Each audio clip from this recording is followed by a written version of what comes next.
So if you've never heard about deuterium, or you've heard about it but you don't really know what it is or how it impacts your health, then this video is for you. So after this video, you'll understand why taking supplements might be detrimental to your health, what is the difference between eating animal grass-fed versus grain-fed animal products, and why seasonal eating isn't optional, and why you might actually be drinking too much water. So recently I've been studying the work of Dr. Laszlo Boros. Laszlo Boros, he's a medical doctor, a Hungarian medical doctor, and a retired professor at UCLA School of Medicine. And he's the world's leading researcher on the topic of deuterium and deutonomics.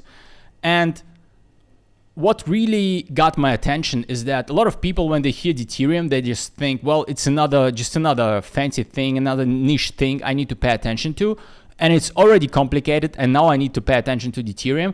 But actually, once you understand what it is and what it does in your body, then you'll understand that, and as Boros believes, most chronic diseases are actually tissue-specific manifestations of the same underlying deuterium overload.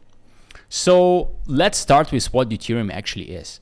So deuterium is a heavy isotope of hydrogen, and hydrogen is the most abundant element in our universe and also the most abundant molecule in our body, because our body is mostly water and hydrogen is part of water. That's why it's called H2O.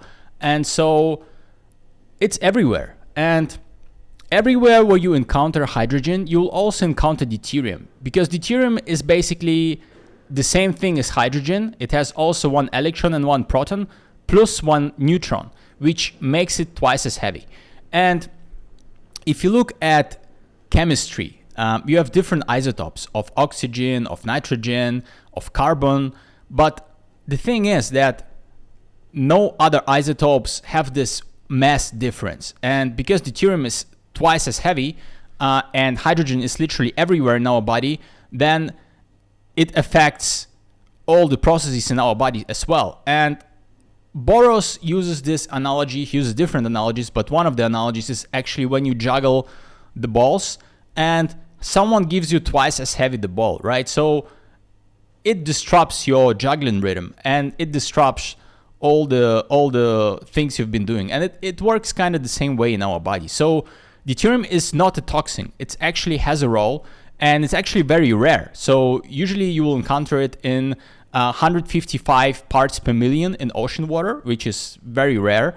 But as Boros also uses an analogy, it's like a terrorist in an airport. You might have one terrorist and thousands of people moving in an airport, but if you have one bad apple, then it makes everything else they may shut down the airport, right? Because of this one bad actor. And it's kind of similar with deuterium.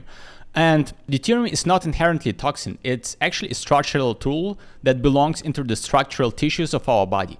So if you look, for instance, at collagen, and collagen is made of certain amino acids, and two of them is proline and hydroxyproline, and those are deuterium enriched. So Dr. Roman Zubarev at Karolinska Institute in Stockholm, Sweden, he's been researching the bones of the seals and found that the seals in their bones, they can have deuterium concentration up to 300 parts per million, which is like twice as the ocean heavy water. And if you look at seals, they really need to dive very deep and to withstand the water pressure. So deuterium makes those structural structures like bones very, very durable.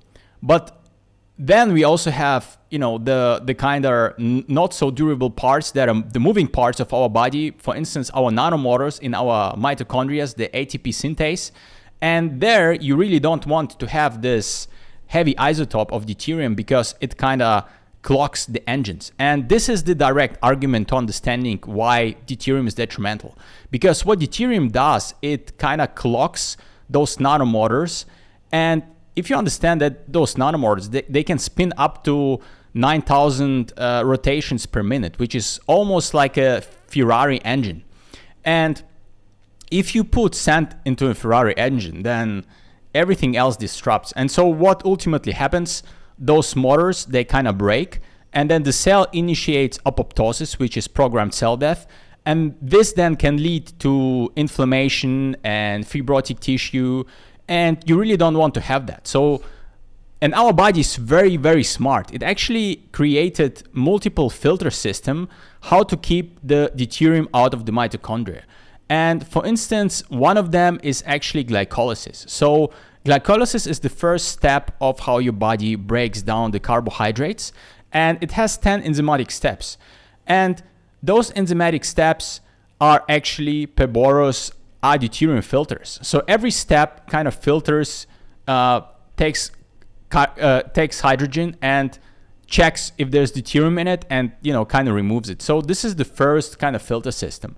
But even before the system, you have the gut bacteria that are also filtering deuterium. So bacteria and actually pathogens in general, they are kind of the reverse. So they use deuterium to grow.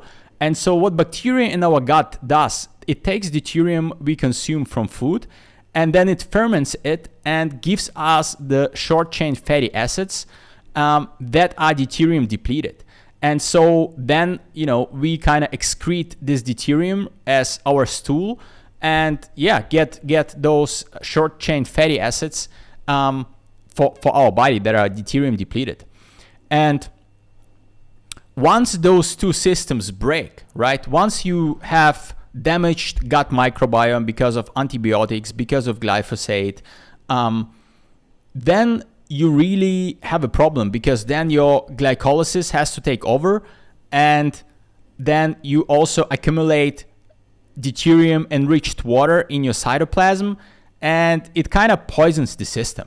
So this is how it all starts, and this is also, as Boris calls, the start of the cancer pathway. That is meaning that it originates in the microbiome. And once you understand that, you also understand that our body wouldn't design those systems, those filter systems, just because it's nice to have. Because our body really wants to keep the mitochondria and the nanomotors free of deuterium. And then once you understand that, you also understand that, for instance, the main purpose as per Boris for all mitochondria is not just to produce ATP. You heard everywhere, like, ATP is the fuel of life. But actually, the purpose of our mitochondria is to produce deuterium depleted water. Because we get electrons and protons from food, which is hydrogen, and then we breathe oxygen, and then oxygen and the hydrogen, it then creates metabolic water in our mitochondria. And depending on what fuel you use as a substrate, you produce a different amount of deuterium depleted water. So for instance, 100 grams of fat produce around 110 milliliters of deuterium depleted water, and 100 grams of carbohydrates produce only 55 milliliters of deuterium depleted water. So when you eat a fat-based diet, it means you produce more internal water in your mitochondria, which I find very interesting. And this ties directly into one of the reasons why Boros is himself on a carnivore ketogenic diet. And this also makes sense, because if you look at the research in Alzheimer's and cancer, they've seen great success with ketogenic diet. And a lot of people think, ketogenic diet, it works because it limits sugar. Yes, and because it also lowers the deuterium in your body, because you then internally produce deuterium depleted water from fats. It kind of lowers the deuterium in your body. And this is also where the difference between grass-fed and grain-fed animal products comes in, because fat enters your system without the screening. So it's not going through glycolysis, and it enters directly your system. And if you eat grain-fed animal products, which are rich in deuterium because they are eating those products, and usually carbohydrates and processed foods are highest in deuterium, and then comes protein, and then the fats. The fats are actually the lowest source of deuterium. And so what happens if you eat fat that is grain fat? Then you kind of shoot this excess deuterium directly into your mitochondria. And Boros says that the products he tested, for instance, organic grass-fed butter versus a grain-fed butter, can have a deuterium difference of 26 parts per million, which is, it's not a joke. So once you understand deuterium, you understand that eating organic grass-fed products, it's not just optional. It's not just because of all, obviously you want to avoid all the antibiotics the animals are getting by eating grass-fed, but it's also about the deuterium levels. And the second point also, which I find very interesting, is that sleep is also a deuterium depletion system. So when we sleep, but it depends like on how we sleep and when we eat, because sleep is actually one of those moments during the day when we enter ketosis. So, let's say, you eat your last meal and then you go to sleep, you don't eat for like 8 to 9 hours. And this is the time when your body can use up the glucose very fast, burns through it, and then it can get into ketosis and start burning fat for fuel. And once you understand that, you also understand that stopping eating 3 hours, at least 3 hours before bed, it's not optional, because then you extend this window when your body can burn glucose and you enter into ketosis. And same applies also. I mean, I'm on intermittent fasting myself. I eat only during 6 hours during the day and I fast for another 18. So it's also the time when my body can enter into ketosis and use fat for fuel. And because it's using fat for fuel, it produces the deuterium depleted water. So sleep is really a deuterium depletion cycle during the night. Another piece of how you can reduce deuterium is sunlight. And how it works is that red and infrared light can reduce the water viscosity around the nanomotors. So this makes the nanomotors, the ATP synthase, spin more efficiently. And this also kind of explains this equatorial paradox, because if you look at the distribution of deuterium in the world, so the closer to equator you get, the more deuterium there is in precipitation. And so the more deuterium ends up in vegetable and fruit grown there. And so then you ask yourself, well, why aren't those populations uniformly diseased? And one of the answers to this question might be that sunlight and this photonic pressure from the sunlight kind of acts as antagonist to the high deuterium foods, because then the nanomotors can spin more freely. And so this allows those people to eat a higher deuterium diet. And this is also the main argument why you should be eating seasonally and locally grown organic food that is in season, because this reflects the deuterium levels of where you live, and also your microbiome, your gut microbiome, because it's the first line of defense against deuterium. It also can adapt to local food, but once you start introducing all sort of things, in December in Warsaw, a mango from Brazil, and 5 different brands of supplements with unknown deuterium content, and then you start eating processed foods, and your gut microbiome doesn't know what to do. Like the Boros gives an example of like, you don't know if you are dressing for opera or if you're dressing for the gym. You kind of don't know, and so does your microbiome. So it doesn't know what to do, and that's why I think it's important to eat a diet that is local and consistent with what you do. And another interesting point I find is that you can't be drinking too much water, because the water that you drink is not going through those filtration systems. And these days you hear, you should drink 3 liters of water, drink a gallon of water. Everyone tells you to hydrate.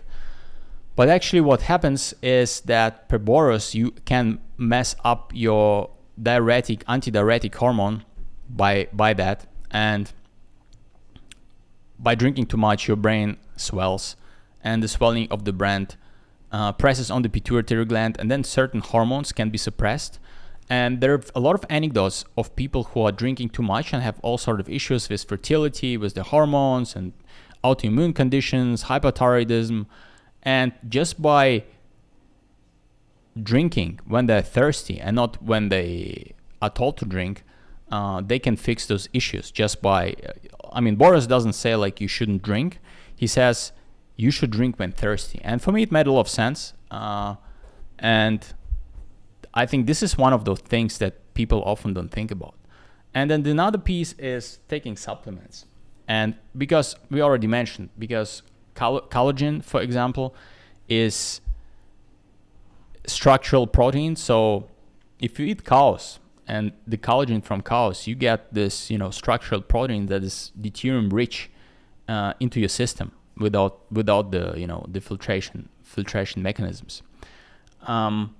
Same with NAD supplements, NR, NMN. They can also, if they're deuterium enriched, they can shoot directly into your mitochondria without the filtration system. And same actually with hydrogen water. So Boris also says that he wouldn't recommend anyone drink hydrogen water because, it's not really your food. So if you don't know the deuterium content of it. So what is my bottom line? My bottom line is this, that, if you look at all those interventions I've been talking about for a while, they make even more sense when you understand deuterium. So then you understand that seasonal eating is not optional. You understand that eating grass-fed animal products is not optional. You understand that cold exposure might help as well.